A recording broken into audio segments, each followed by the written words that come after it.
रामचंद्र की, प्रभु रामचंद्र की, उमापति महादेव की, पवन पुत्र हनुमान की, भारत माता की वंदे।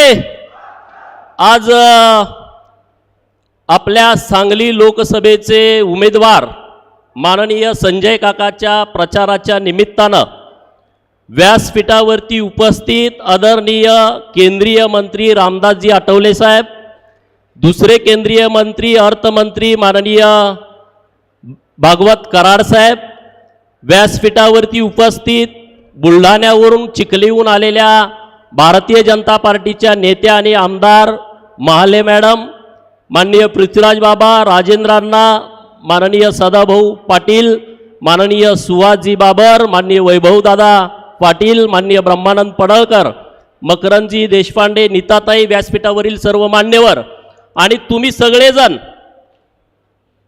ज्यांच्या भरोशावरती, ज्यांच्या जीवावरती संजय काका तिसऱ्यांदा दिल्लीला पंतप्रधान मोदी साहेबांच्या शपथविधीला हात वर करण्यासाठी जाणार आहेत, असे सगळे माझे महायुतीचे सर्व कार्यकर्ते, वडीलधारी मंडळींनी, युवा मित्रांनो, माता भगिनींनो, तुम्हा सगळ्यांना आमची विनंती आहे, खानापूर विधानसभा मतदारसंघाकडे सगळ्याचं लक्ष आहे।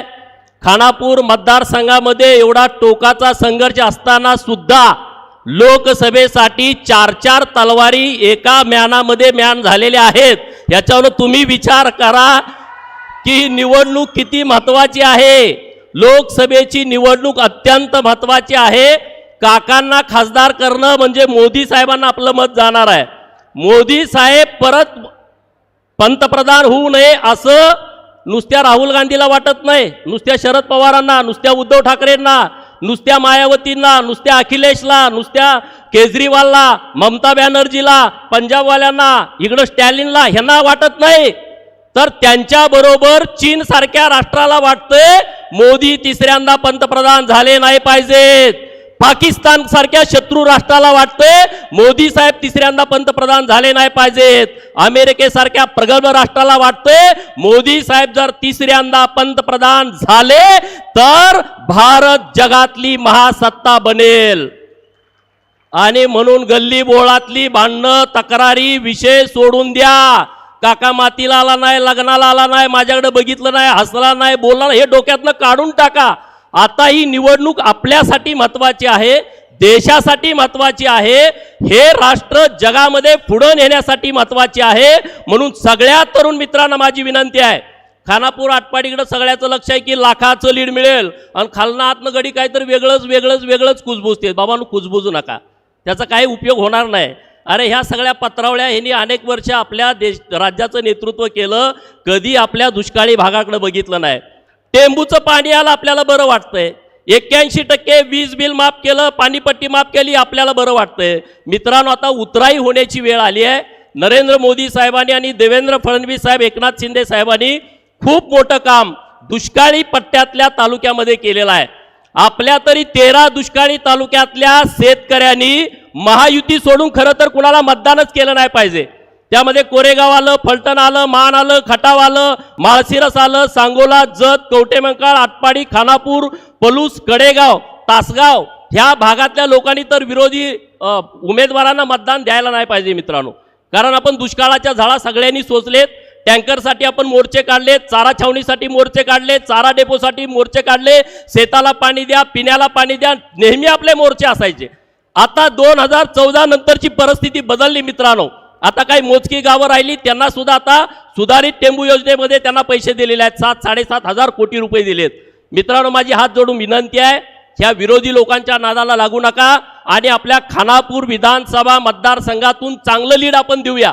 नाहीतर इकडे बोलायचंय, करायचंय, ही कृती कुणीच करू नये। माझ्याही कार्यकर्त्याला विनंती आहे, हात जोडून विनंती आहे की आपण भारतीय जनता पार्टीचे उमेदवार माननीय संजय काकांच्या बरोबर ठामपणे राहायचं। मागं जितकी मतं पडली त्याच्यापेक्षा दुप्पट मतं ही आपल्या लोकसभा विधानसभा मतदारसंघामध्ये पडली पाहिजेत आणि 2 लाखाच्या फरकानं संजय काका दिल्लीला गेले पाहिजेत। ह्याची जबाबदारी आपली आहे।